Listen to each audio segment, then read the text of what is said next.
Senhoras e senhores, daremos início, então, ao quarto painel, com o tema Dialogando sobre a Lei 13.467, de 2017, mudanças na Lei da Terceirização e outros institutos. Neste momento, convidamos para compor a mesa o deputado federal Evandro Gussi.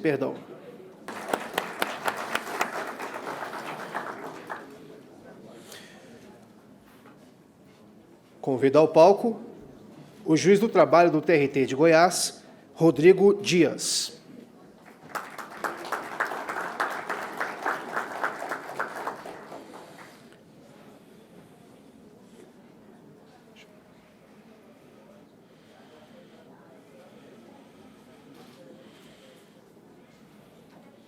Por fim, o sócio-consultor da Deloitte, realizador de diversos estudos e levantamentos sobre o tema, Fernando Azar.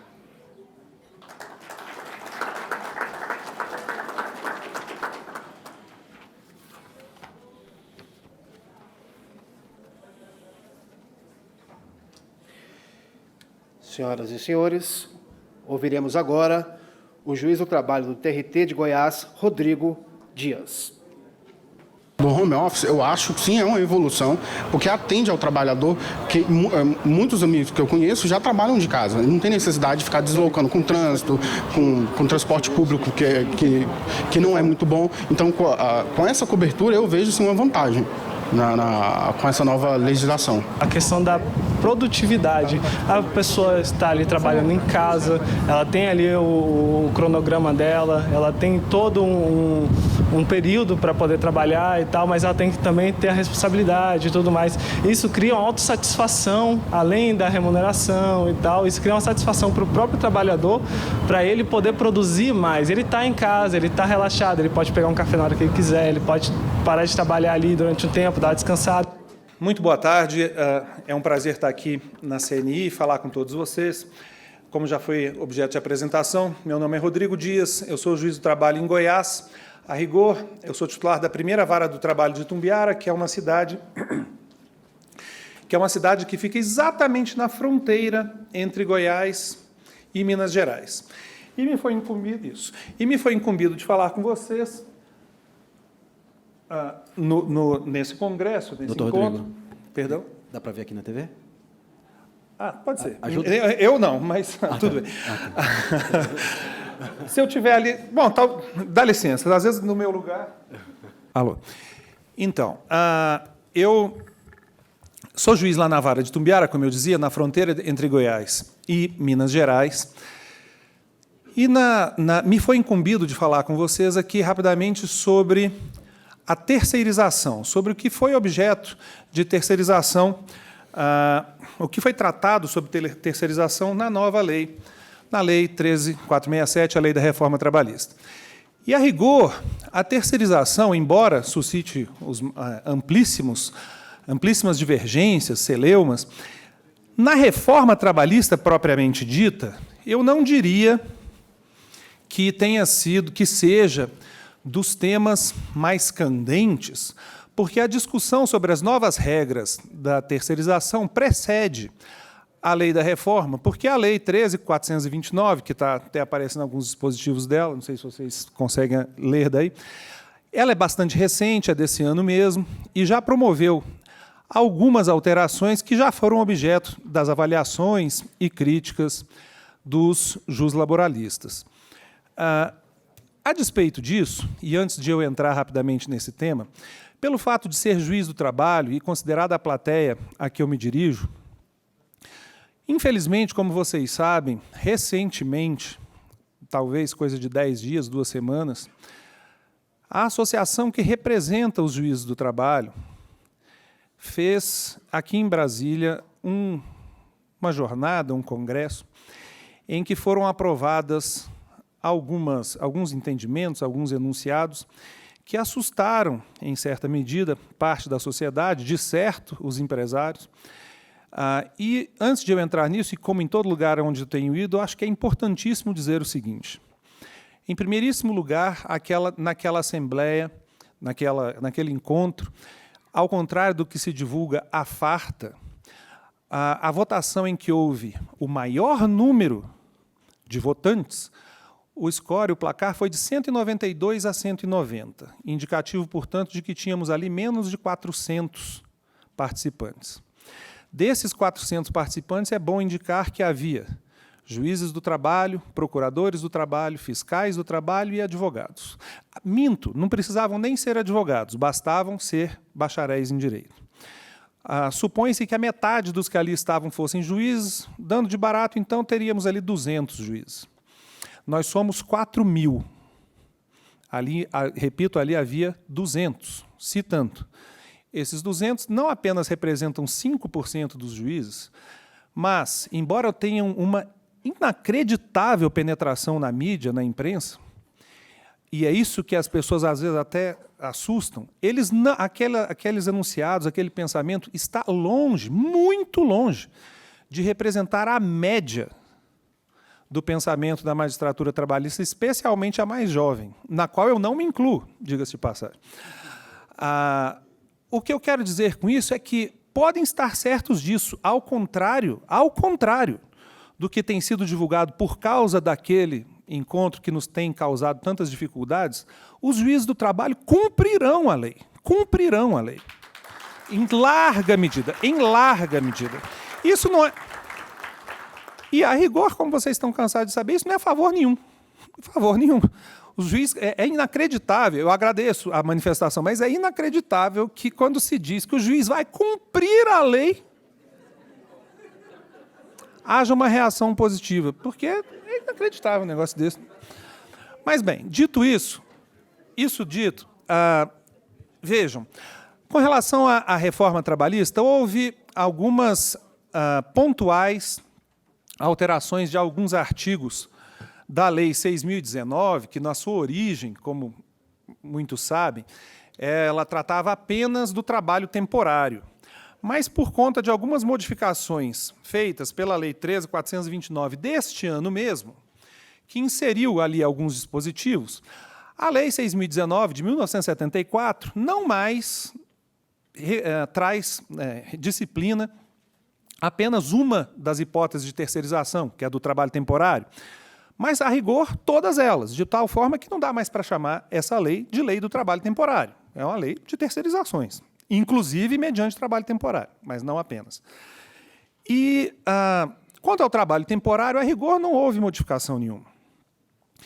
Houve sim, foi trazido para a Lei 6.019 a disciplina que faltava a respeito de terceirizações em geral, porque, como todos sabemos, basicamente o que nós tínhamos anteriormente era um vácuo legal preenchido em larga medida, ou praticamente na totalidade, por uma súmula de jurisprudência do Tribunal Superior do Trabalho.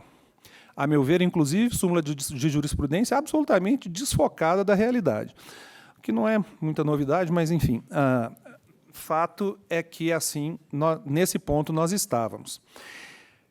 Eu não estou certo se vocês conseguem, o pessoal da plateia, ler numa dessas telas os artigos que estão ali mencionados, mas nessa primeira tela que está aparecendo aí, já está a nova redação do artigo 4º da Lei 6.019, de acordo com a reforma, a redação que entrará em vigor agora no dia 11.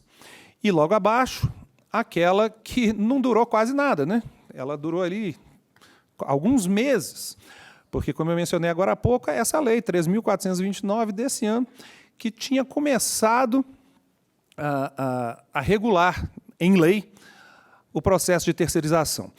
E, sendo muito franco com todos que aqui estão, eu acho que a Lei 13.429 já tinha feito um bom trabalho. Um bom trabalho. Porque, basicamente, acresceu os artigos 4A, que está nesse momento ali na tela. Eu vou passar rapidamente.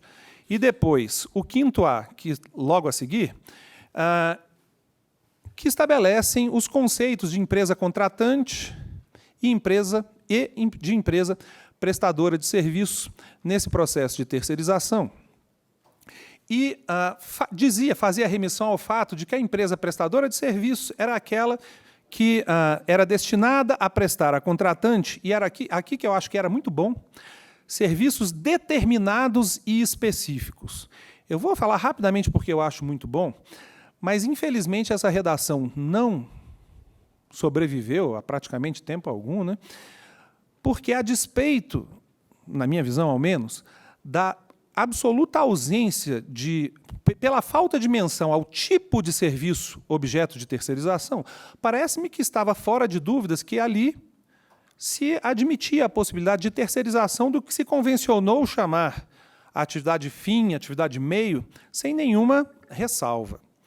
A despeito disso, como eu acho que muita gente sabe, e, aliás, historicamente, é esse o comportamento na Justiça do Trabalho, vários doutrinadores, juízes, manifestaram-se no sentido de que permanecia vigorando aquele entendimento então dominante, ainda dominante, de que a terceirização se restringe à chamada atividade meio. Então, me parece que a alteração que sobreveio agora com a reforma teve por objetivo fundamental isso. Olha, agora vamos deixar da forma mais clara possível aos juízes, aos advogados, aos procuradores, aplicadores do direito em geral, que é possível qualquer tipo de terceirização. E daí os novos conceitos de prestadores de serviço e tomadores de serviço nos artigos 4º e 5º.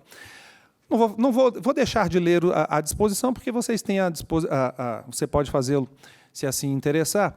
Mas, bem rapidamente, vejam, a resistência do TST, expressa na súmula 331, inciso 4º, quanto à terceirização da atividade fim, é algo, hoje em dia, absolutamente anacrônico, além de não estar exatamente baseado em lei, né? Uma interpretação um tanto desfocada, aliás, outro aspecto enfocado pelo legislador reformista. Mas, de qualquer forma, em primeiro lugar, você perceba, eu imagino que todos vocês já tenham se deparado com alguma situação desse tipo, existem uma infinidade de situações em que nós não conseguimos dizer se o serviço prestado se insere ou não numa tal atividade meio ou atividade fim. Esses são conceitos absolutamente fluidos. A secretária na escola, numa determinada escola, ela faz parte da atividade meio ou da atividade fim dessa escola, por exemplo. Eu fui juiz do trabalho em Mato Grosso. Na época, o nome da empresa mudou, mas a empresa de eletricidade, na época que eu atuei lá, chamava-se Semat. E o empregado da Semat que ia nas nossas residências para fazer a anotação do consumo de energia era considerado, pelo TRT da 23ª Região, Mato Grosso, como um empregado de atividade meio da Semat. Aí eu passei num outro concurso e fui embora para Goiás. E em Goiás também tem, no caso de Goiás, é a Saneágua, a Companhia de Águas e Esgotos, mas a atividade é a mesma. O sujeito vai na casa da pessoa para fazer a anotação do consumo. E o Tribunal de Goiás entende que esse sujeito trabalha na atividade fim da Saneágua.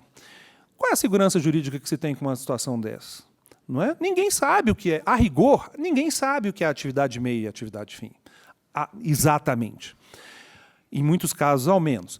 E, a rigor, de novo, essa história de atividade meio, de dividir-se a possibilidade de terceirização em atividade meio e atividade fim, também é artificial, porque não deve ser esse o norte a orientar a ideia de terceirização. A ideia de terceirização deve sempre assentar-se, basear-se na eficiência da prestação de serviços que torne esse serviço, por força dessa eficiência, e não de nenhum tipo de precarização, por força da eficiência que valha a pena. Considerando onde eu estou, eu imagino que quase todos os senhores possuam automóvel. Os fabricantes de automóvel no Brasil têm apelido. É montadora. Por que é montadora? Porque eles terceirizam tudo. A lataria eles terceirizam, o pneu é terceirizado, o motor é terceirizado, os bancos são terceirizados, os vidros são terceirizados e por aí vai. Nem por isso o sujeito que trabalha, digamos, na Goodyear, que fornece os pneus aos veículos, ganha menos do que o empregado lá da Ford, da Volkswagen, da Fiat, etc. E não ganha menos por quê, se esse serviço foi terceirizado? Porque a ideia aqui não é de retirar o lucro da terceirização do salário do empregado da empresa prestadora de serviços, e sim da maior eficiência dessa empresa. Isso parece um exemplo muito longínquo. Apesar de que nós temos carros e vocês e eu compramos veículos a preços, embora no Brasil seja caro, né, por causa de imposto, mas nós compramos veículos mais baratos por conta dessa eficiência. Mas num exemplo mais cotidiano, no qual eu me deparei esta semana, na escola onde eu dou aula, na faculdade onde eu dou aulas em Goiânia, eles têm um serviço de limpeza. 2 rapazes que são contratados para fazer a limpeza lá, através de uma empresa terceirizada. E eu me pus a pensar o seguinte: se eles tivessem que contratar esses 2 rapazes, a escola, diretamente, para fazer o serviço de limpeza, em 1h30 o serviço estava feito. E esses empregadores seriam, obviamente, subaproveitados. Além disso, como é o caso de limpeza de um auditório só como esse, por exemplo, compra-se muito poucos produtos, onde que vai comprar? Supermercado do lado, né? A empresa que presta serviço e encaminha esses 2 empregados, assim que acaba essa 1h30, esses 2 empregados vão para um outro tomador de serviço e ali trabalham da mesma forma. Os produtos são adquiridos em quantidades imensas, porque as empresas têm uma quantidade de serviços a prestar enorme, então há um ganho de escala mais do que evidente. De tal sorte que é perfeitamente possível prestar-se serviços de forma terceirizada, sem que o lucro da terceirização seja extraído necessariamente do salário do empregado. A crítica que se costuma fazer, falsa, como uma pesquisa muito recente demonstrou, de que o empregado terceirizado ganha menos do que o empregado diretamente contratado, se baseia, com todo respeito, em argumentos falsos. O meu tribunal também terceiriza serviços. O meu tribunal tem desembargadores, juízes, servidores públicos, e terceiriza os serviços de limpeza, vigilância e, neste momento, de construção civil, porque tem uma obra em andamento. Quem será que ganha menos, né? Os juízes, os desembargadores, os servidores públicos, o pessoal da limpeza ou o pessoal da vigilância? Mas é claro que é o pessoal terceirizado. Por que ele é terceirizado? Não, por causa do que eles fazem. Ah, mas tem mais acidentes nos serviços terceirizados, mas é óbvio. Quem que vai sofrer acidente? O juiz, o desembargador, o servidor público ou é o cara da limpeza, o cara da vigilância e da construção? Eu quero dizer, tem mais acidentes entre os terceirizados? Tem. Mas se eles fossem contratados diretamente, eles também teriam mais acidentes. O problema é o tipo do serviço que é desempenhado. Portanto, há uma série de mitos por trás dessa ideia de que há mais acidentes, os salários são mais baixos, que uma verificação honesta, uma pesquisa honesta, verificaria que isso não é verdade. E com isso o que eu quero dizer é que é perfeitamente possível se legislar, se traçar na legislação parâmetros para que se incentive aquele tipo de terceirização que é fundado na ideia de eficiência. E é daí que se extrai o lucro desse processo todo. E é isso que fez o legislador da Lei 13.429, ao dizer que os serviços teriam que ser específicos, ou seja, a empresa prestadora de serviços tem que se dedicar àquela área, de tal forma a prestar serviços de uma forma mais eficiente do que seria prestado diretamente, se fosse o empregado fosse contratado diretamente pela tomadora. Infelizmente, esse dispositivo de lei foi alterado porque foi necessário deixar claro, ante a resistência dos tribunais trabalhistas, deixar claro a possibilidade de terceirização da atividade fim, sendo o caso. Vocês têm a sorte de não conviverem todos os dias com um monte de juízes do trabalho. Eu não tenho essa sorte. Então, eu convivo com vários deles, vários colegas. E a crítica que muitos fazem à ideia da terceirização é que, já que a nova legislação permite a terceirização de atividade fim, aí começam aqueles discursos catastrofistas, né, a teoria da conspiração, de que agora vai terceirizar então tudo, absolutamente tudo. Ninguém mais vai contratar nada, nenhum empregado diretamente, afinal de contas pode terceirizar a atividade fim. Mas será? Poder pode mesmo. Mas será que vai? Mas é claro que não vai. O mercado mesmo vai conseguir regular isso melhor do que qualquer lei faria. Talvez haja aqui, a minha amiga Silvia diz que há alguns advogados. Provavelmente nos seus escritórios haja um secretário, uma secretária, que você normalmente contrata diretamente. Pode terceirizar? Poder pode. Será que você vai querer? Duvido. Duvido muitíssimo. Em primeiro lugar, porque se você terceirizar, você não vai ter a ascendência hierárquica direta sobre essa pessoa. E eu duvido que você queira ter no seu escritório uma pessoa que você não dê ordens diretamente. Em segundo lugar, numa relação terceirizada, o que se contrata é o serviço, que é impessoal. A significar que a empresa prestadora de serviço pode mandar hoje a Sara, amanhã a Maria, depois de amanhã a Clara, e assim vai. Você vai querer isso? É evidente que não vai. Você confia naquela pessoa e quer aquela pessoa.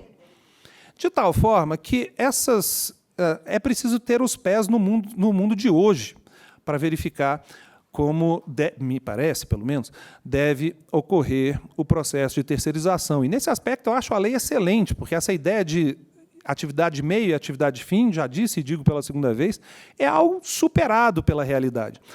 Em Minas Gerais, o juiz aposentado, professor da Universidade Federal de Minas Gerais, e um juiz que, de modo algum, pode ser acusado de não ser um juiz protecionista, que é o Antônio Álvares da Silva. Ele tem um artigo curto, que eu, inclusive, recomendo, se vocês puderem tirar 5 minutos, 10 no máximo, publicado na internet, chamado Terceirização, : um tigre de papel.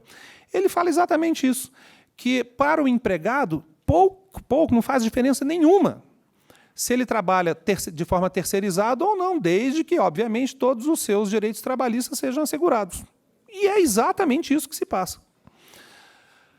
Bom, isso dito, as novidades, exceto essa questão da atividade fim na lei, são algum nível de proteção que foi conferido a alguns empregados das empresas prestadoras de serviço, que eu vou resumir, por até imperativo de tempo, aqui da seguinte forma. Eu sou juiz em Itumbiara e a principal empresa em Itumbiara, a maior cliente da Justiça do Trabalho ali, é uma empresa muito admirada por todos aqui, querida mesmo, que é a JBS. E a JBS em Itumbiara, ela descumpre todos, é um ótimo exemplo, ela descumpre todos os itens, todos, um por um, que estão sendo assegurados pela lei da reforma aos trabalhadores terceirizados. Em Itumbiara, na JBS, eles terceirizam os serviços clássicos, vigilância e limpeza. Os vigilantes e os faxineiros, eles não podem usar o mesmo refeitório dos empregados da JBS. Vão poder, pela legislação. Eles não podem usar o mesmo ambulatório médico do pessoal da JBS. Vão poder usar, pela nova legislação. Eles não usam o mesmo serviço de transporte dos empregados da JBS. Vão poder usar. Quando eu digo vão poder usar, tem o direito de usar. E a JBS terá de se adaptar a essas novas disposições, assim, evidentemente, como todas as empresas brasileiras. O que não foi assegurado, a rigor, foi o que é costumeiramente chamado na doutrina de salário equitativo. Ou seja, o empregado da empresa prestadora de serviços não tem necessariamente direito à equiparação salarial com aquele outro empregado da tomadora que exerça as mesmas funções. Evidente, isso se passa porque se tratam de empregadores diferentes.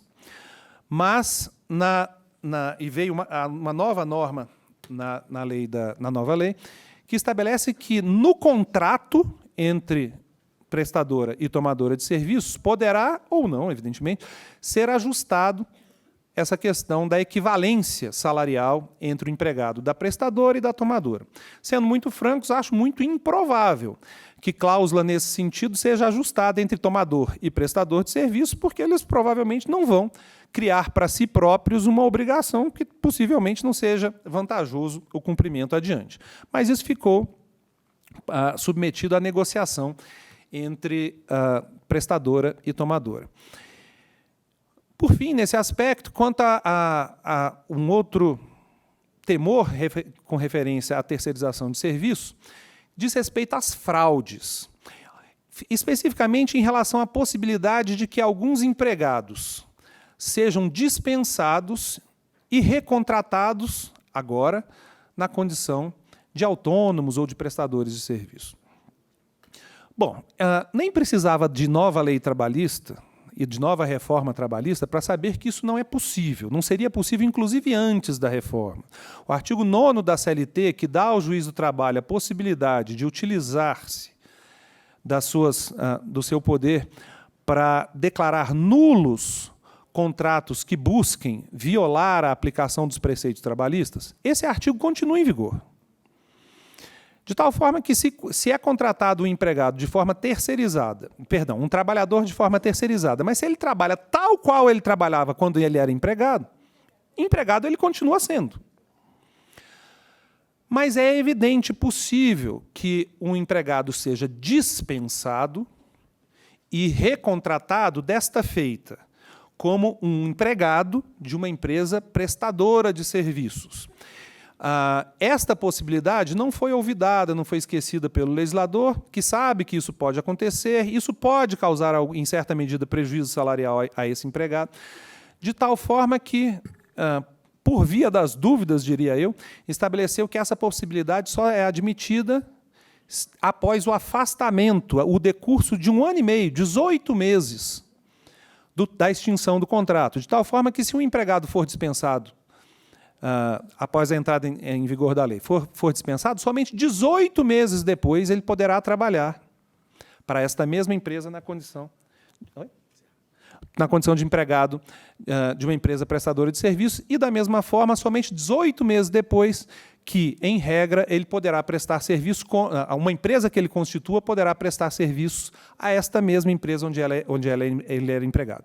E, em conclusão, esse é um largo resumo, é lógico, e, em conclusão, com pontualíssimas ressalvas, o que me parece é que também nesse aspecto da terceirização, a legislação moderniza, melhora e torna um ambiente de trabalho e de negócios melhor para o país. Muito obrigado.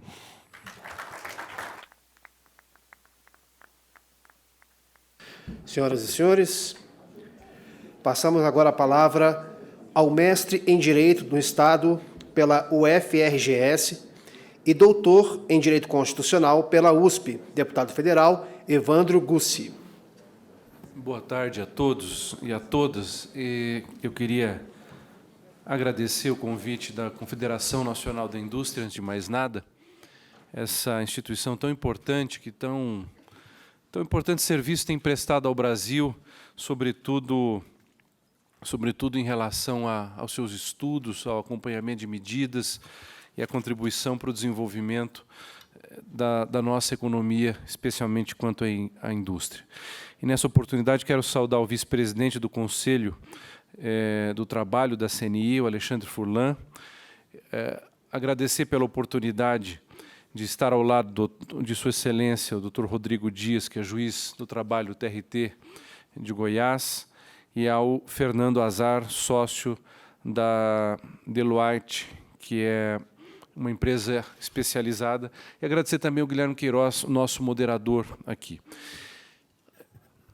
O doutor Rodrigo colocou já questões técnico-jurídicas extremamente importantes. E o que eu gostaria de tratar, para não, no fundo, apenas ratificar o que eu poderia fazer com muito prazer, aquilo que ele já disse, mas é mostrar um pouco do clima que nós temos vivido no Brasil e que, nesse aspecto, invadiu o cenário da discussão tanto da reforma trabalhista como um todo, quanto da lei de terceirização. Nós temos um problema, sem querer parecer muito teórico aqui, nós temos um problema filosófico gravíssimo em curso do Brasil, ou seja, há uma concepção de vida, uma concepção de pessoa humana, uma concepção de sociedade, hoje, majoritária, majoritária no sentido da sua exposição, minoritária quando nós falamos e convivemos com os brasileiros, não só com os juízes do trabalho, mas com os brasileiros em geral, mas que, de alguma maneira, possui uma certa hegemonia no meio acadêmico, no meio universitário e que se pretende hegemônica também no processo político. E essa concepção, que eu não quero dar aqui nomes para não parecer sectário de uma corrente ou de outra, mas é uma concepção que tem visões equivocadas, em primeiro lugar, em relação à pessoa humana. Uma concepção que trata o ser humano de uma maneira semelhante ou, não quero usar termos fortes aqui, mas muito distante do que é realmente uma pessoa humana, ou seja, um ser que é livre, capaz de se autodeterminar, capaz de buscar o seu próprio caminho, sentido para a sua vida e assim por diante. Vê mais o ser humano como um ser adestrado e adestrável diante de determinadas circunstâncias. Dou um exemplo simples, e não acho que os Estados Unidos sirvam de modelo para tudo em nós. Mas o Alexis de Tocqueville é o autor considerado pelos americanos, inclusive pela Suprema Corte americana, como o melhor intérprete do pensamento, do modo de ser americano e, no fundo, das concepções jurídicas. Depois da Bíblia, A Democracia na América é o livro mais citado na Suprema Corte dos Estados Unidos. E o Tocqueville diz uma coisa interessante, que ele jamais havia, que ele pôde ver nos Estados Unidos o que de fato era liberdade. Tá? E a gente consegue perceber o que é liberdade quando a gente olha como se trata a responsabilidade das pessoas. Provavelmente todos os senhores aqui e a senhora saibam que não há imposto sobre a renda retido na fonte nos Estados Unidos. Ou seja, não se retém imposto de renda na fonte pagadora. As pessoas calculam a renda que tiveram, em geral calculam a renda que tiveram durante o ano, imprimem um formulário, escrevem naquele formulário o quanto elas devem de imposto sobre a renda e vão a um banco e pagam o seu imposto, que não é barato, diga-se de passagem. Mas se a pessoa não fizer isso? Ela vai presa. Ou seja, ela é responsável, ela é responsabilizável e responsabilizada porque ela é livre para fazê-lo. Ou seja, todas as vezes em que eu tenho alto nível de responsabilização, é porque eu tenho, em geral, alto nível de salvaguarda da liberdade humana. E todas as vezes em que eu nego a responsabilidade das pessoas, é porque, no fundo, eu estou a negar a liberdade delas. E o nosso sistema jurídico, o sistema jurídico ocidental, ou eu diria, os sistemas jurídicos da humanidade, mas o ocidental de modo especial, sempre lidaram com isso. Por que, quando alguém mata uma pessoa, isso é um crime de homicídio, e quando um jacaré no Pantanal mata uma pessoa, isso é um acidente? Por quê? Duas pessoas foram igualmente mortas. Mas num caso eu tenho crime, no outro caso eu tenho um acidente. Porque o jacaré é um escravo dos instintos, só age em função dos seus instintos, é predeterminado pelos seus instintos e não tem a capacidade de se autotranscender, negar aquele instinto e agir de uma maneira diferente. Já o ser humano, ele, embora também movido por determinados instintos, pode se posicionar frente a eles, o que a gente chama de autotranscendência, e dizer, vou fazer isso ou vou fazer aquilo. E por isso que quando ele age equivocadamente, ele é responsabilizado por isso, o que o jacaré não pode ser feito. É tão verdadeiro isso que o sistema jurídico ocidental, praticamente todo, minimiza a responsabilidade do agente quando ele não é capaz de controlar muito essas ações, ou seja, quando ele age por violenta emoção e assim por diante, é algo que turba, que ofusca a sua capacidade. Parece muito distante do que... Eu até peço perdão, porque isso, de fato, parece muito distante do tema tão prático que é a da terceirização, ao qual nós somos convidados a refletir. Mas, no fundo, é essa falta de concepção de liberdade e de responsabilidade que tem sido um dos maiores danos para o direito brasileiro, em especial o direito trabalhista brasileiro. Os empregados brasileiros não são, na visão de uma parte da inteligência com T, da inteligência brasileira, não são livres, capazes o suficientes para determinar os seus próprios futuros, as suas próprias vidas. Eu não estou dizendo que isso seja intencional, mas o resultado é esse, inexoravelmente é esse. São tratados como animais adestrados, incapazes de decidir sobre o próprio futuro. E na Câmara dos Deputados uma cena me chamou a atenção. Discutia-se um projeto de lei, era votado um projeto de lei sobre o que se convencionou chamar de salão parceiro. que são as manicures, pedicures e outras pessoas que trabalham no ambiente dos salões de beleza, mas não querem vínculo empregatício, não querem estar submetidos ao proprietário do salão, querem, no fundo, de alguma maneira, locar, uma figura um pouco sui generis, é verdade, mas eles não querem ter vínculo, até porque isso implicaria questões também tributárias, redução dos seus ganhos e assim por diante. E as galerias da Câmara dos Deputados estavam lotadas dos parceiros, das manicures, das pedicures, dizendo: aprovem o projeto de lei. Para nós isso é fundamental. Nós não queremos mais viver nesse limbo, porque tem um ou outro que acaba processando, entrando com uma ação trabalhista contra o proprietário do salão, e isso acaba prejudicando a todos nós, porque isso vai acabar inviabilizando a nossa atividade. Nós queremos que fique claro na legislação de que nós não somos empregados.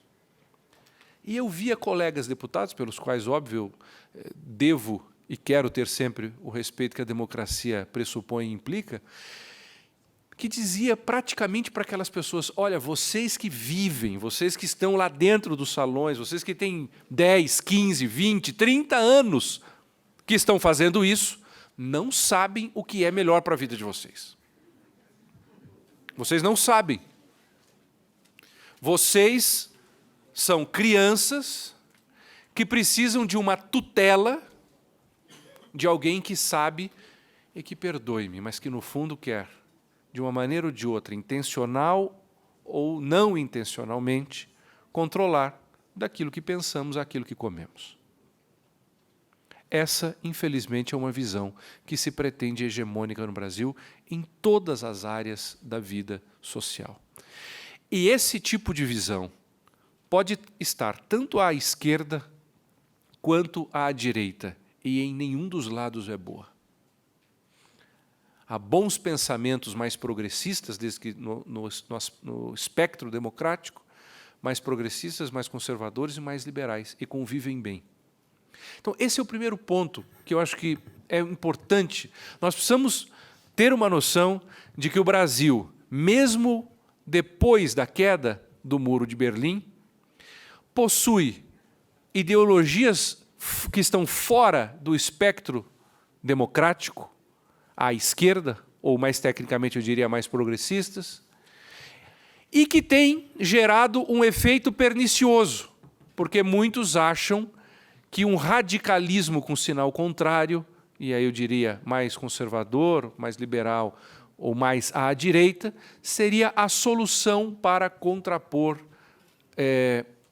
esse primeiro pensamento. E eu sempre dizia aos meus alunos, quando ainda era professor de Direito Constitucional: vocês preferem um totalitarismo nazista, que é mais conservador, seja uma ideia de comunidade e assim por diante, ou vocês preferem um totalitarismo socialista, que é mais ligado à ideia de classe com aspectos socioeconômicos? Esse é o tipo. A Polônia foi um dos países que teve, não que escolheu nenhum dos dois, mas teve que conviver com as duas experiências em dois momentos diferentes, e a história polonesa diz que nenhum polonês escolheria entre nenhum dos dois. O que o Brasil precisa é de um marco institucional que permita que tanto os mais progressistas quanto os mais conservadores sejam capazes de conviver de uma maneira harmônica e que sejam extirpadas cada vez mais posições radicais, quer sejam elas de direita, quer sejam elas de esquerda. Então, esse é um processo que tem acontecido, por exemplo, na vida acadêmica. A academia brasileira, com louváveis exceções, não é mais um centro de produção de conhecimento, sobretudo nas ciências humanas e nas sociais aplicadas. São centros de adestramento. Porque quando um professor, e dou um exemplo, diz numa sala de aula: o que você acha das grandes empresas? E um aluno começa a dizer: olha, há lugares que é importante você ter uma certa concentração, porque isso gera ganho de escala, diminuição de custos, aumento da eficiência, produtividade, assim por diante, gera custos, inclusive os mais pobres são beneficiados por isso, porque eles compram produtos mais baratos. Vem prontamente o professor: está vendo? Olha aí, um capitalista típico. Eles ainda existem. São esses que nós devemos combater. E daqui a pouco surge alguém lá no fundo da sala e diz, pô, professor, nós temos que pensar nos pobres. Nós temos que ver que esses caras aí só pensam no lucro. Desculpe até a irreverência, um lugar ao qual se deve tanta reverência, tá? Mas aí surge o sujeito lá, com a voz torpe, no fundo da sala, dizendo que, professor, o senhor está certo, o pessoal só quer ganhar grana na custa de nós pobres e tudo mais. E aí vira o professor, está vendo? Esse é o pensamento, esse é o cara, e assim por diante. Vamos aplaudir, porque esse é a vanguarda do pensamento brasileiro. É com pessoas como o senhor que nós vamos construir o Brasil. Ou seja, se você age de uma maneira que é correta, ganha um peixinho.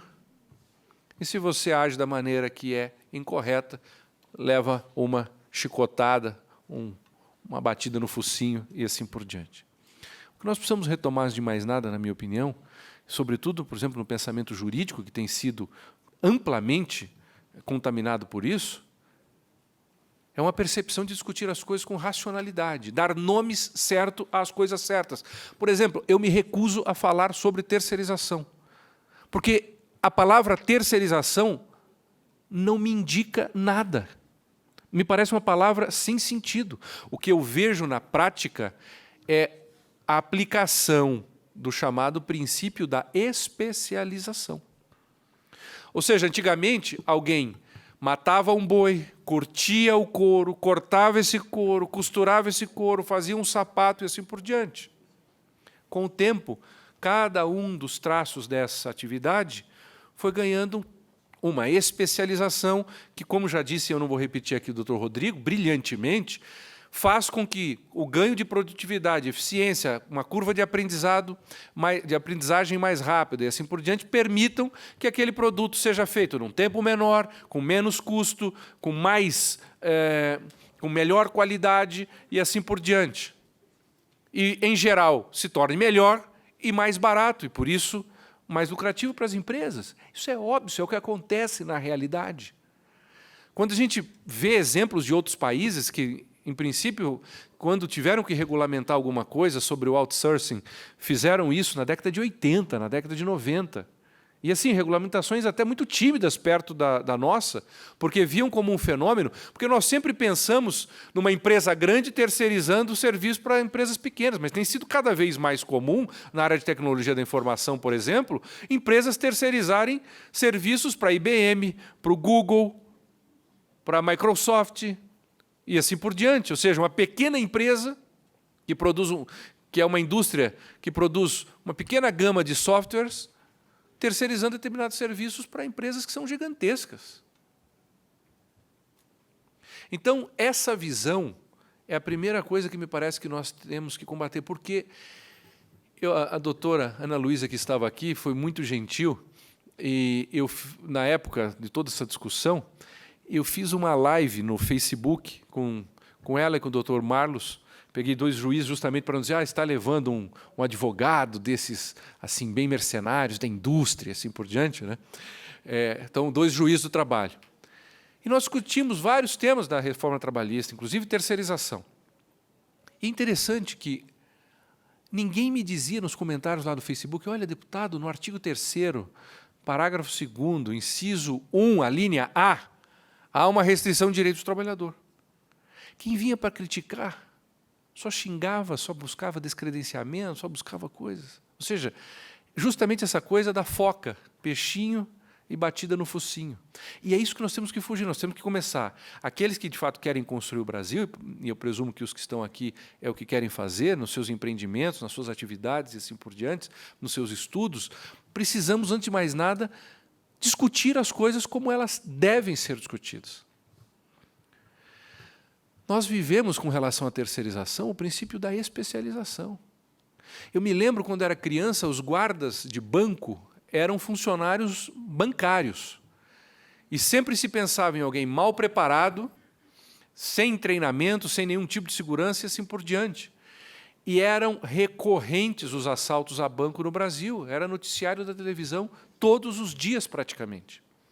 Com a terceirização, ou melhor, com a especialização do serviço de segurança, feitos por empresas profissionais que treinam seus funcionários, que garantem equipamentos de proteção individual e assim por diante, que passaram a requerer portas blindadas e outros instrumentos de segurança, nós não vemos ainda a questão dos caixas eletrônicos, que é sério, mas a invasão às agências bancárias por grupos armados é coisa que praticamente a gente não vê mais. Por quê? Porque uma empresa especializada faz aquilo que sabe fazer. E eu queria terminar, porque muito do que eu gostaria de dizer foi mais bem dito do que eu poderia fazê-lo pelo Dr. Rodrigo, sobre um ponto fundamental.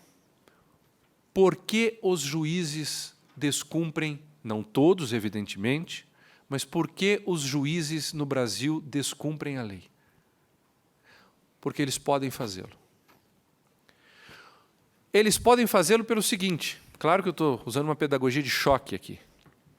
Eles podem fazer porque nós temos uma coisa no Brasil chamada controle difuso de constitucionalidade das leis. Ou seja, uma lei aprovada no Parlamento, em princípio, deveria ser estritamente cumprida pelos membros e pelos órgãos do Poder Judiciário. Mas, sobretudo, depois da primeira metade do século XX, nós vimos que as leis, né, e o nazismo foi pródigo nisso, boa parte da solução final dos judeus foi rigorosamente legislada, pensada e assim por diante, nós vimos que as leis podem ofender a ideia de direito que dá sentido a uma comunidade política.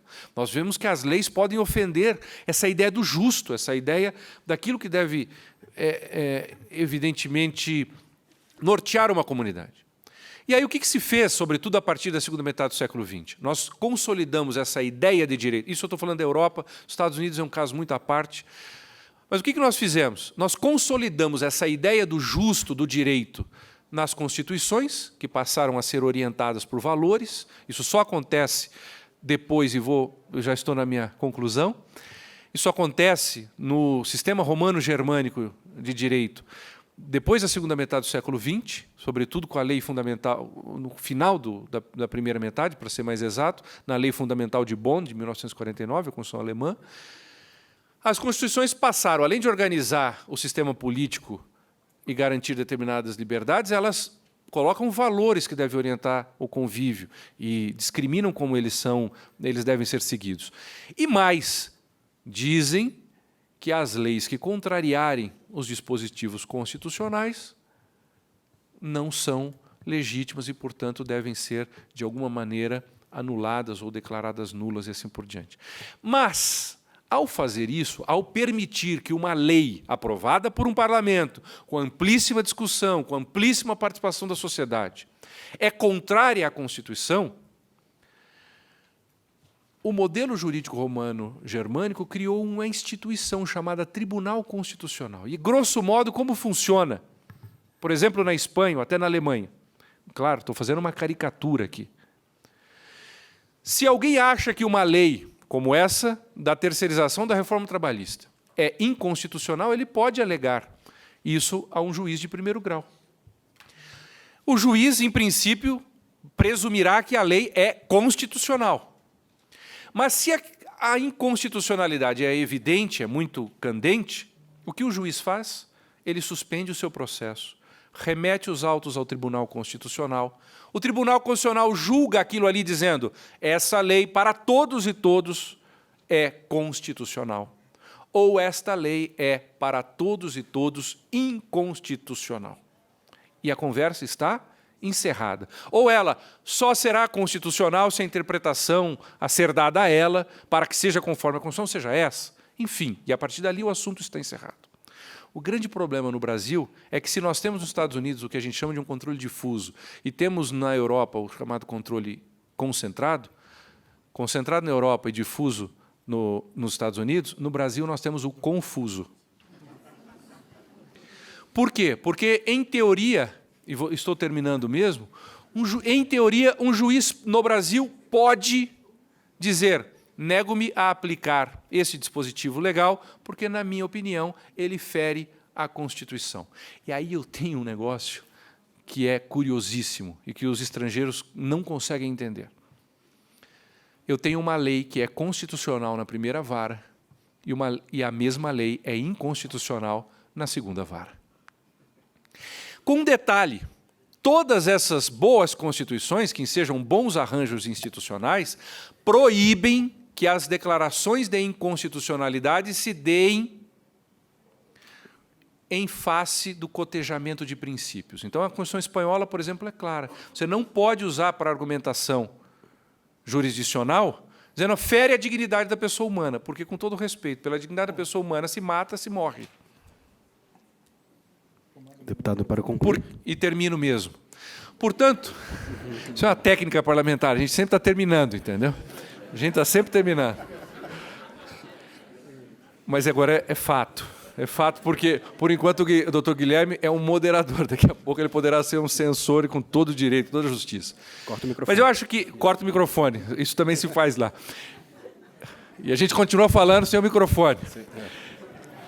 Brincadeiras à parte, eu acho que um dos maiores pontos que aqueles que querem ajudar a construir o Brasil precisariam atacar é uma reforma do nosso sistema de controle de constitucionalidade. Ou seja, por uma racionalidade, uniformidade e a falta de e o fim dessa insegurança jurídica perniciosa e que em muito. Por quê? Se nós permitimos que o juiz possa dizer que a lei é inconstitucional e, portanto, não deve ser cumprido, juízes virtuosíssimos vão dizer, não, eu vou me resguardar o máximo para fazer isso e vou, em geral, cumprir a lei. Mas está aberto o flanco para aqueles que não querem cumprir. E por isso que nós temos um ditado antigo que o direito não socorre os que dormem. Ou seja, nós temos que estar atentos e não permitir. Os juízes, com toda a humildade que disse aqui o Dr. Rodrigo Dias, devem viver um grande brocardo latino. Nessutor ultra crepidam, não vá o sapateiro além da sandália. Muito obrigado, uma boa tarde a todos.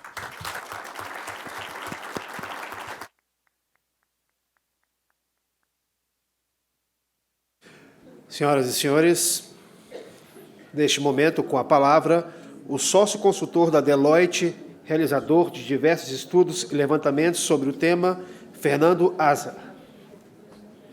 Boa tarde a todos. Boa tarde a todos.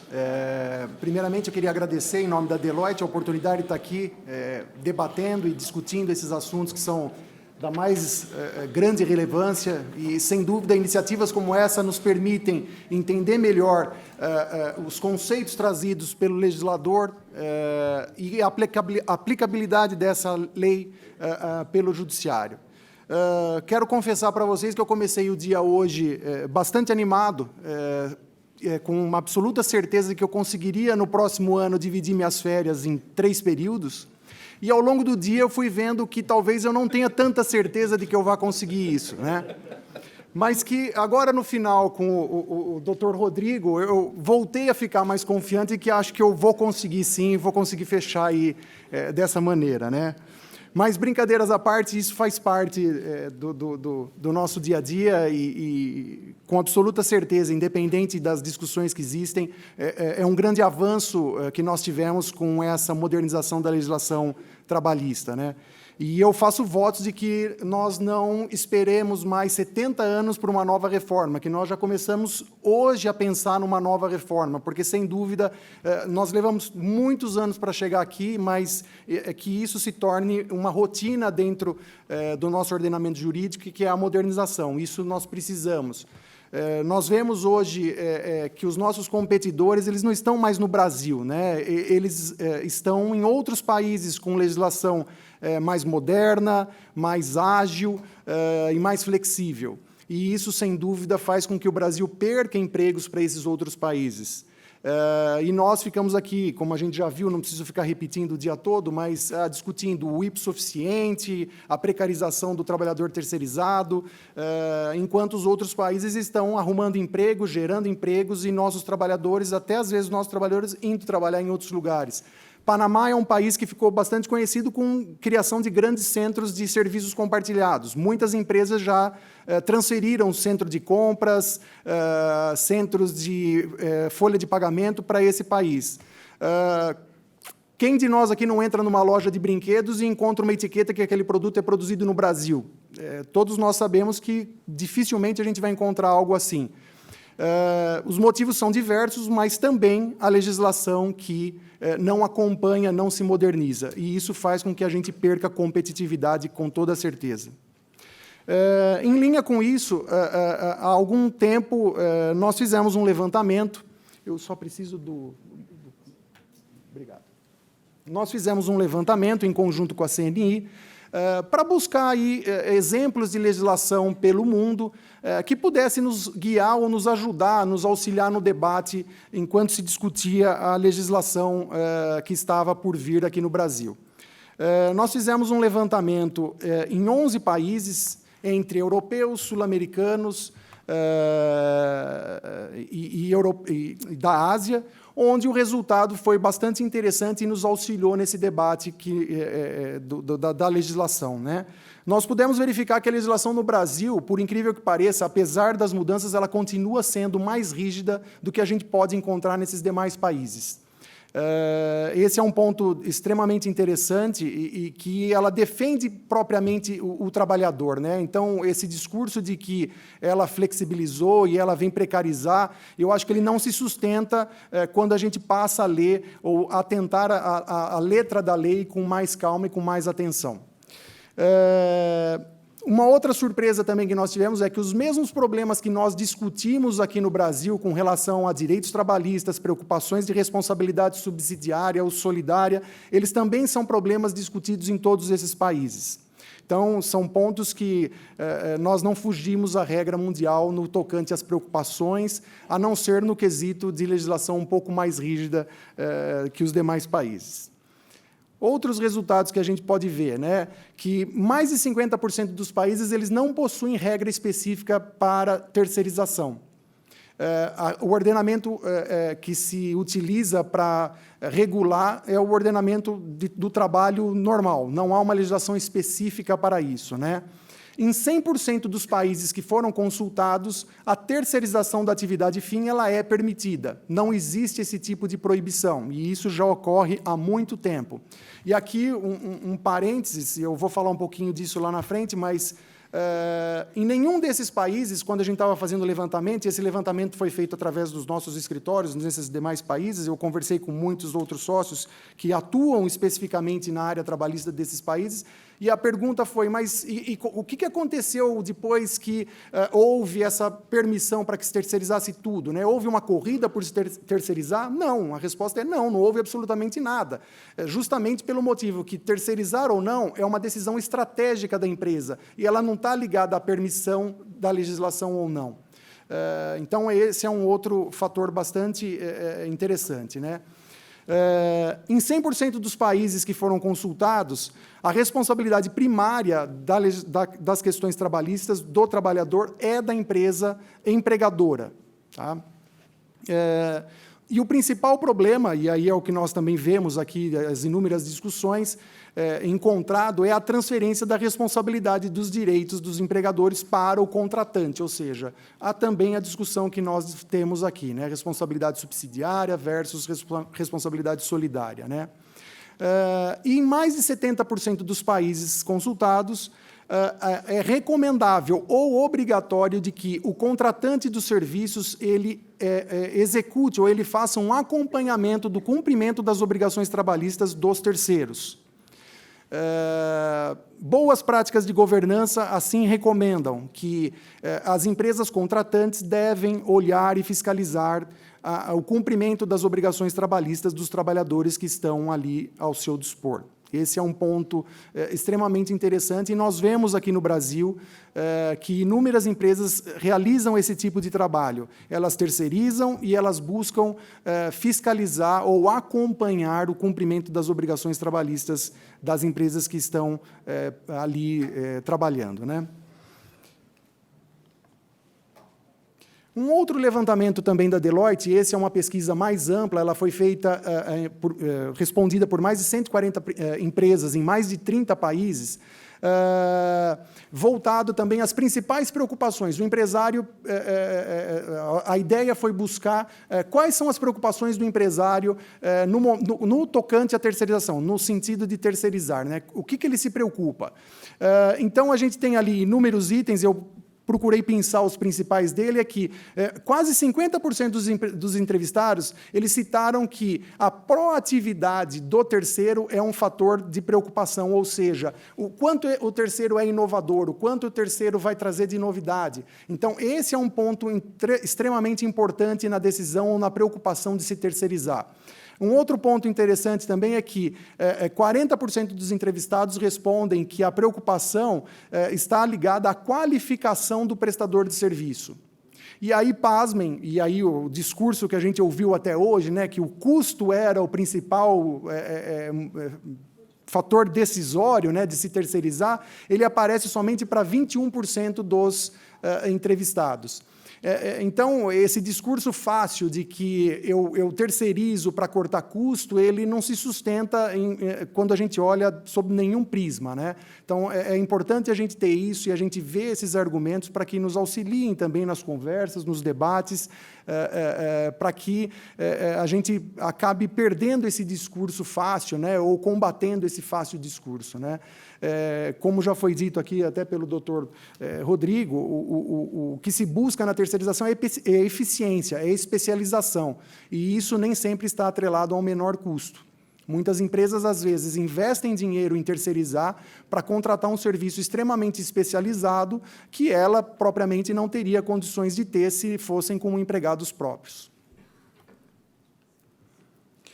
Trouxe também aqui um slide para mostrar para vocês, ele não está diretamente ligado a aspectos trabalhistas, mas ele traz pontos regulatórios que direcionam a possibilidade de terceirizar ou não. Então, vocês podem olhar ali no meio, são diversos pontos que são trazidos de aspectos regulatórios, que vão desde a regulação do sistema de saúde norte-americano, ele passa pelo controle de exportação, entre outras coisas. E esses, sim, são fatores que são determinantes para que se possa terceirizar ou não, ou demandar um aumento de terceirização versus uma diminuição. E aí eu também faço o paralelo com geração de empregos ou não. Toda vez que nós perdemos uma empresa para um outro país, nós estamos deixando de gerar empregos no nosso Brasil. E um outro país acaba levando essa mão de obra ou levando esses empregos. Então, é extremamente importante ver que a cabeça do empresário ela está bastante focada no aspecto regulatório para geração de emprego, para geração de contratação de empresas terceirizadas. Então, é importante a gente estar atento a esse tipo de questões, né? Como eu disse para vocês, eu trabalho em uma empresa de consultoria e nós auxiliamos inúmeras empresas em fazer monitoramento de questões trabalhistas e previdenciárias dos seus terceiros. E aqui o que eu quis trazer para vocês é que, mesmo após a aprovação da lei de terceirização, o número de terceiros contratados por nossos clientes ele permaneceu constante, ou seja, não houve uma corrida por terceirização. Essa preocupação deixou de existir, ela não existe. O que houve, sim, é um ganho na segurança jurídica, no relacionamento entre as empresas. Então, é extremamente importante a gente ter isso em mente, que isso não acontece. Um outro ponto é que grandes empresas terceirizadoras brasileiras, elas têm uma preocupação muito forte com a prestação de serviço e o cumprimento da legislação. Nós vemos isso no dia a dia dos nossos clientes. Elas buscam, sim, assegurar de que o trabalhador tenha ali respeitados os seus direitos, que o empresário ele cumpra e recolha todos os encargos e impostos sobre a folha de maneira periódica e dentro dos requisitos de legislação. Então, esse discurso e essa mentalidade existe, sim, no empresário brasileiro. As grandes preocupações do empresário quando ele terceiriza, elas estão também ligadas a questões de que ela busca o bem-estar do seu terceiro. Esse é um fator que é extremamente defendido pelo empresário, e aí eu posso dizer para vocês, pelo contato que a gente tem e o contato que a gente vê, e as práticas diárias desses empresários, né, e dessas atividades, né? Eles buscam também proteger a sua reputação. Nenhum empresário quer associar a sua imagem na prestação de serviços com empresas que utilizam maneiras ou formas degradantes de trabalho. Então, é um outro ponto também que não dá para ter isso em mente, de que o empresário vai querer precarizar uma empresa terceirizada para associar a imagem dele a esse tipo de prestação de serviços, né? Isso não existe, né? Então, são pontos que, tanto no que se refere a pesquisas que são realizadas, a nossa prática diária, a gente vê que o discurso fácil de precarização, do empresário querer degradar as condições de trabalho dos trabalhadores, isso acaba inexistindo na prática. É lógico, existem bons empresários e aqueles que não se preocupam tanto com isso, mas a imensa maioria do empresário, ele está, sim, preocupado com isso, e a legislação, se modernizando, vai auxiliar na geração de emprego e trazer uma segurança jurídica bastante grande nesse relacionamento. Eram esses os pontos aí que eu queria dividir com vocês.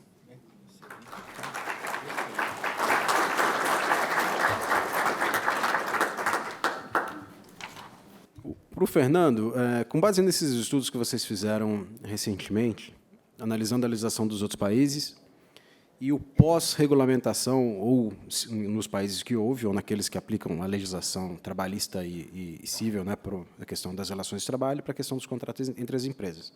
Você mencionou que não houve uma corrida desenfreada aí pela terceirização. No Brasil, a mesma coisa. Vocês acham isso, que isso pode acontecer? E, caso isso ocorra, caso algum empresário tenha esse ímpeto de querer terceirizar tudo, qual é o risco que ele incorre ali para a empresa dele na questão da gestão do seu negócio? Pode ser um bom negócio terceirizar tudo, por exemplo? Exatamente isso. Nesses levantamentos, a gente pôde ver que não houve essa corrida, né? No Brasil, o que a gente vem fazendo, né? Nós temos um controle que nós fazemos, como eu comentei, e a gente vem monitorando esse número de terceiros. Até o momento, a gente não sentiu nenhuma alteração significativa na quantidade, né? Agora, os problemas é que, quando a gente conversa com os empresários a respeito de se terceirizar ou não, a preocupação do empresário está sempre voltada à qualidade da prestação de serviço e à especialização. Como bem colocou o doutor Evandro aqui, que o empresário ele não está buscando precarizar trabalho ou economia naquilo, ele está buscando especialização, ele está buscando ganhar qualidade e competitividade. Isso nem sempre está atrelado. Funções estratégicas ou áreas estratégicas da sua empresa jamais vão ser terceirizadas. Eu não quero ter na minha empresa, por exemplo, diretores terceirizados onde eu perco a inteligência do negócio e ele vai embora amanhã e está numa outra empresa trabalhando, né? São informações que eu preciso ter, eu preciso guardar e são extremamente essenciais para a sobrevivência do meu negócio. Então, do ponto de vista de negócio, não faz sentido terceirizar tudo da maneira com que se prega, né? Então, o item permissão ou não de se terceirizar a atividade fim não é um fator determinante para que se corra para se fazer terceirização. Queria saber do deputado Evandro, uma vez que agora nós temos, em 11 de novembro, vamos ter aí uma complementação à Lei 13.429, né, na questão de terceirização, a questão do acesso aos serviços, né? Mas, não, no ponto de vista do legislador, no Congresso, o senhor sente que haverá algum tipo de vontade de voltar atrás no que já foi feito? Esse assunto meio que já se dissipou? Como é que é a sua percepção em relação à terceirização? Ou que há uma maior compreensão do que é essa questão da especialidade? Olha, foi um tema que, apesar do debate, o debate foi... O debate mais acalorado, sobretudo na Câmara, ele aconteceu por grupos que são, embora mais barulhentos, mas que são minoritários, o que ficou evidenciado, inclusive, no alto quórum de aprovação. Ou seja, mesmo sendo um projeto de lei, aprovado com quórums, assim, com votações altas. Não há dúvida. Hoje, a grande questão, e que, no fundo, eu concordo plenamente com o doutor Rodrigo, a grande questão hoje é o desprezo, digamos assim, a que nós estamos sujeitos em relação às leis aprovadas no Parlamento. E esse é um grande problema. Eu concordo efetivamente que a matéria, digamos assim, o tema que se traz nesse tipo de questionamentos judiciais é mero inconformismo, não é uma subsunção da norma infraconstitucional à Constituição.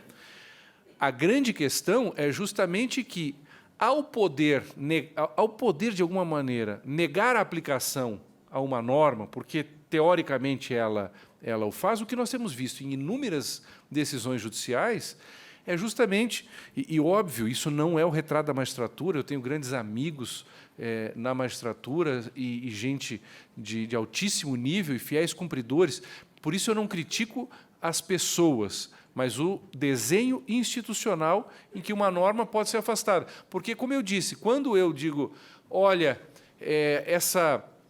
a terceirização, a lei da terceirização, tais artigos, eles precarizam as relações de trabalho e, na Constituição, tem um princípio não escrito da proibição do retrocesso social e assim por diante. Ou seja, do que nós estamos falando? Nós estamos falando sobre política, e política se faz no parlamento, com amplo debate e assim por diante. Quando se faz política individualmente ou num pequeno grupo, com uma caneta na mão e que tem norma cogente, esse é o grande problema. Não vejo risco hoje no parlamento, esse termo é um tema consensual no parlamento. Óbvio, os que defenderam que ele não foi aprovado são os que hoje continuam tentando jogar um terceiro tempo via Poder Judiciário. Só aproveitando, deputado, o senhor, como professor de Direito Constitucional, vê alguma inconstitucionalidade nesse projeto ou a violação de algum princípio desses que o senhor mencionou? Nenhum. Primeiro, uma coisa, tanto na terceirização, uma coisa que sempre me chamou a atenção na súmula 331 do TST é o seguinte: se a terceirização é uma coisa tão ruim, então, para as atividades meio, pode. Exato. Eles não merecem proteção. Esses podem... esse é o maior problema quando você vai tratar desse tema fora do Brasil, sobre outsourcing fora do Brasil, querendo explicar a súmula 331. Primeiro, que o doutor Rodrigo já disse, o que é atividade fim e atividade meio, cada vez mais difícil de se distinguir. E segundo, a segunda pergunta que eles fazem é, mas se eles acham que é uma coisa ruim, por que o pessoal da atividade meio pode e o da atividade fim não? Não estaria aí uma discriminação das mais assustadoras? Graças a Deus, não é assim o fenômeno da especialização, não é esse problema não traz esse problema, pelo contrário, as melhores pesquisas mostram que aumenta salário, aumenta tudo, melhores condições, segurança e assim por diante. Então, assim, obviamente, não há nenhum tipo de inconstitucionalidade. E, se me permite, deputado, os tribunais trabalhistas, não só os trabalhistas, mas essa crítica, por motivos óbvios, deve ser mais direcionada aos tribunais trabalhistas. A gente hoje trabalha com o processo eletrônico, não é, que exige, por motivos óbvios, que haja toda uma assistência do pessoal da área de informática, da área de tecnologia de informação. Para o atual processo, sob essa ideia de atividade meio e atividade fim, então, essa parte de informática já é da nossa atividade fim, e é tudo terceirizado. Então, faça o que eu digo, não faça o que eu faço, né? Essa ideia, só para terminar, esse ponto que o deputado mencionou, inclusive mencionou antes no seu discurso inicial, na sua fala inicial, de que as manicures, né, que estavam lá por ocasião daquele projeto, se eu bem entendi, as manicures estavam protestando, estavam em apoio ao então projeto de lei submetido à votação, que estabelecia, e já hoje estabelece, né, a possibilidade das parcerias nos salões, e alguns deputados, senadores, nós fazemos isso até em maior grau, né, pareciam que sabiam melhor para eles, para esses trabalhadores, o que é melhor para eles do que eles próprios. Pois bem, na atual lei, na lei da reforma que entrará em vigor proximamente, dois aspectos, deputados, me chamam a atenção quanto a isso, e é bom que as pessoas saibam, né? O primeiro, nesse mesmo sentido, o primeiro deles é o fato de ter sido revogada uma norma que estava urgente, gritando que precisava ser revogada, e só quem está todo dia na Justiça do Trabalho percebe o quanto isso era necessário, que é o fim, com o perdão das mulheres que se encontram nesse auditório. Aliás, a rigor, é em benefício delas, o fim do tal intervalo, absurdo até, hoje em dia, de 15 minutos, né, antes de fazer a hora extra. Gera até piada. Né? Dizem que esse intervalo, que é de 1943, era o tempo que a mulher precisava, naquela época tão discriminada que era, para ela ir lá avisar o marido dela, que eu vou ter que voltar para o serviço e continuar. Não é? Tem lógica um intervalo desse? Mas, ao contrário do que o deputado disse, eu concordo com ele, as trabalhadoras não querem, as mulheres não querem esse intervalo. Nenhuma, nunca conversei com uma que quisesse. O problema é que, quando a gente está na Justiça do Trabalho, nós encontramos aquelas que querem. Parece que é o fim do mundo, um absurdo que não tenha sido concedido. É óbvio que, no cotidiano, não queria coisíssima nenhuma, mas lá na hora querem. E parece que tem algum descompasso aí. E, por último, a ideia de que o intervalo que vai diminuir de 60 para possíveis, não obrigatoriamente, possíveis, 30 minutos de intervalo, tão criticado. Onde eu ando, isso é criticado. Aqui tem outra súmula. Perdão? Uma súmula que provavelmente terá que ser cancelada por conta disso. Meus amigos, a OAB de Goiás, isso deve se refletir em OABs de vários outros estados, o presidente da Comissão de Direito do Trabalho disse num debate que não existe um único trabalhador brasileiro potencialmente beneficiado por uma redução de intervalo dessa ordem. Olha, é difícil de debater desse jeito. Meu primeiro emprego foi num hotel, eu tinha 15 minutos de intervalo, eu tinha 1 hora de intervalo, mas almoçava no hotel em 15 minutos. Não tinha Facebook, não tinha WhatsApp, não tinha nada disso. E eu tinha 15 minutos de almoço e 45 de tortura. É claro que uma imensa quantidade de empregados será beneficiado com isso. Todos aqueles que almoçam no próprio serviço, trabalham, portanto, em restaurantes, hotéis, até em shoppings, porque almoçam ali mesmo, serão possivelmente beneficiados, porque isso, se não forem, basta que o sindicato não negocie. Então, fica parecendo que algumas pessoas sabem o que é melhor para o trabalhador do que ele próprio. Os metroviários de São Paulo, em maio deste ano, fizeram greve de 2 dias em combate a uma decisão da Justiça do Trabalho que os obrigava, os metroviários, a tirar 1 hora de intervalo. Eles queriam só meia hora de intervalo, porque queriam ir embora do serviço às 4h30, não às 5. Para quem conhece São Paulo, sabe a diferença que isso pode fazer na vida do sujeito. Mas não, a gente sabe o que é melhor para ele, igualzinho alguns deputados. Não, olha, você está achando que meia hora é bom para você, mas não, eu sei o que é melhor para você. Essa ideia é que precisa cair por terra, tanto na magistratura quanto, em certa medida, no legislativo. O que eu acho inconcebível é que, se eu amanhã de manhã eu for fazer um exame médico e descobrir que eu tenho uma doença grave e vou morrer daqui 2 semanas se eu não fizer um tratamento, e eu ficar na minha casa sentado, eu posso escolher morrer. Mas hoje, se eu virar para o meu empregador que eu quero tirar férias em 3 períodos, eu não posso.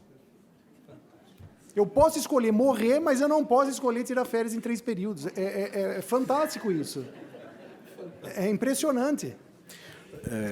Sem quebrar aqui o protocolo, mas uma experiência que eu tive, e que, no fundo, acho que engloba um pouco isso também, porque o que nós estamos vivendo? Nós temos uma batalha de comunicação em curso, muito grande. Né? E aqui eu chamo a atenção de uma coisa interessante. Uma coisa breve e interessante. A indústria brasileira, o setor de serviço, comércio, todo mundo, promoveu inúmeros estudos fantásticos sobre, por exemplo, a terceirização, sobre a reforma trabalhista e assim por diante. Mas ninguém organizou um sistema de comunicação para falar nas pequenas rádios, pequenos jornais, Brasil afora, nos grandes meios de comunicação, orientar a população sobre isso. Já algumas instituições, com todo respeito, corrosivas, e subsidiadas com dinheiro dos trabalhadores, dinheiro que, inclusive, era vilipendiado dos trabalhadores, porque já que 20% deles são sindicalizados e todos eram obrigados, são até 11 de novembro, a ter descontado o seu dia de serviço para sindicatos, que eles nem sabem muitas vezes o que são. Nós votamos à noite a reforma trabalhista, e no outro dia, pela manhã, pontualmente, às 8h30, já estava na caixinha de correio da minha casa, no interior de São Paulo, um panfleto de deputados que querem acabar com seus direitos. Ou seja, nós não nos organizamos, isso foi criando na sociedade. E uma última coisa, em várias palestras com 400, 500, 600, 700 pessoas que eu tenho dado, eu pergunto a elas, Quem aqui acha que os empregadores são exploradores dos seus empregados? 90% das pessoas levantam a mão. Elas acham que os empregadores são exploradores dos empregados. Eu digo, ótimo. Quem aqui é empregado? Aí, em geral, 80% levanta a mão. Vocês que são empregados, 80%. Fiquem com as mãos levantadas aqueles que se sentem explorados pelo seu patrão, pelo seu empregador. Em geral, 95%, 96%, 97% dessas pessoas abaixam as mãos e os que ficam abaixam também. Porque já tem alguém pronto para dizer, olha, ele pega financiamento no banco para pagar meu 13º, e assim por diante. Ou seja, criou-se uma coisa de que o empregador, uma visão marxista tosca, que não tem mais praticamente no mundo, é um explorador, quando a pessoa, na vida dela, não vê isso. Eu vou fazer uma loucura aqui, que eu vou colocar um assunto complicado, e é a última pergunta. Então, a gente vai ter que resumir. Temos uma lei agora que disciplina a terceirização, permite às empresas terceirizarem qualquer atividade. A súmula 331, em tese, ela acaba perdendo seu objeto de uma diferenciação entre atividade meio e atividade fim, mas temos uma tese que está afetando um setor produtivo lá no Rio Grande do Norte, que é a tese da subordinação estrutural. Como que fica para as empresas que gostariam de fazer integrações produtivas, recorrer a empresas especializadas, enfim, e gerar emprego onde não tem?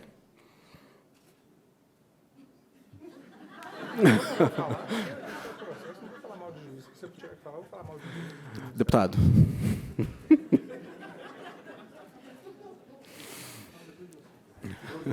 Eu gostaria de ter a possibilidade de falar 30 segundos ao final, mas eu não vou opinar sobre isso, mas, para bom entendedor, eu não falarei sobre isso porque eu queria me poupar de falar mal dos colegas do Ministério Público do Trabalho. Eu acho que a resposta é um pouco de tudo que a gente conversou aqui, né? O excesso de controle que faz com que nós sejamos menos competitivos, né? Faz com que a gente perca empregos para outros países, a gente não gere emprego onde deve ser gerado, com esse tipo de atitude. Então, eu acho que a resposta disso já foi sendo discutida ao longo do dia, né? E ao longo desse painel, que não se pode trabalhar dessa forma ou se ver as coisas dessa maneira, né? Eu acho que o mundo corporativo ele se autorregula de uma forma bastante inteligente já, né? E se muita gente quer colocar o dedo onde não necessariamente, às vezes, tem um conhecimento tão adequado para se decidir aquilo, acaba criando esse tipo de situação complicada, difícil. Eu gostaria de voltar, saudando Sua Excelência, o presidente do Tribunal Superior do Trabalho, doutor Ives Gandra Filho, e dizendo, me parece o ponto inicial que eu trouxe, que eu procurei trazer. Nós temos uma visão antropológica equivocada e que em todo esse transbordar dela tem contaminado o processo jurídico. Veja, quando nós temos processos de integração e assim por diante, as pessoas livres e capazes, conhecendo as consequências, em geral, inclusive orientadas por advogados e assim por diante, expressam a sua vontade, expressam o seu querer e assim por diante. Ou deixarão de fazê-lo por má fé no futuro, o que é um equívoco que jamais poderia ser albergado pelo Poder Judiciário, ou, no fundo, nós estamos negando a responsabilidade. E gostaria de terminar mais ou menos como comecei. Toda negação da responsabilidade humana, especialmente pelo direito, sempre há de indicar também uma negação da liberdade humana. Quem nega a responsabilidade, ou seja, quem nega que alguém que assinou um contrato de livre e espontânea vontade, sem nenhum tipo de vício, não seja responsável pelo seu cumprimento, está, no fundo, a negar a liberdade daquela pessoa para o fazê-lo. E a negação da liberdade é a pior das negações da vida humana em sociedade. Queria só chamar o Dr. Rodrigo Dias para uma colocação final. Bom, Eu queria cumprimentar o ministro Ives Gandra, é um prazer estar aqui e poder presenciar a palestra que se seguirá. E, com relação a este tema, acho muito perigoso da gente dar um parecer sobre o que vai em autos judiciais sem os ler. Mas, por outro lado, é muito incomum, não é, que um contingente enorme de empregados, supostamente tutelados pela ação, no caso do Ministério Público do Trabalho, empregados esses que não apenas em grande quantidade, mas assessorados por seus sindicatos, estejam se manifestando tão ostensivamente contra a ação supostamente tutelar a eles dirigida. Isso é que chama a atenção. Parece algo fora do lugar. Mas não foi por isso que me foi dada essa oportunidade.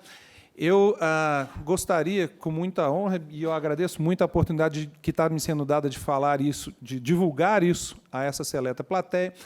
Se alguém, por um acaso, eu não sou dos melhores para fazer isso, mas, de todo modo, como eu sou direto interessado, na data de hoje, eu e 3 colegas, juízes, todos juízes do trabalho, a gente é juiz do trabalho, mas a gente é limpinho, né?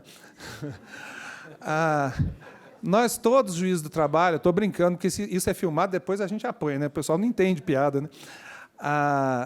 Nós estamos lançando um livro sobre a reforma trabalhista comentada. E se por um acaso alguém tiver algum interesse, pode me procurar, eu vou ficar aqui até um pouquinho mais tarde, ou simplesmente mandar um e-mail para livroreforma@hotmail.com. E eu peço para o pessoal da editora encaminhar para as residências de vocês, tá bom? Muito obrigado pela atenção.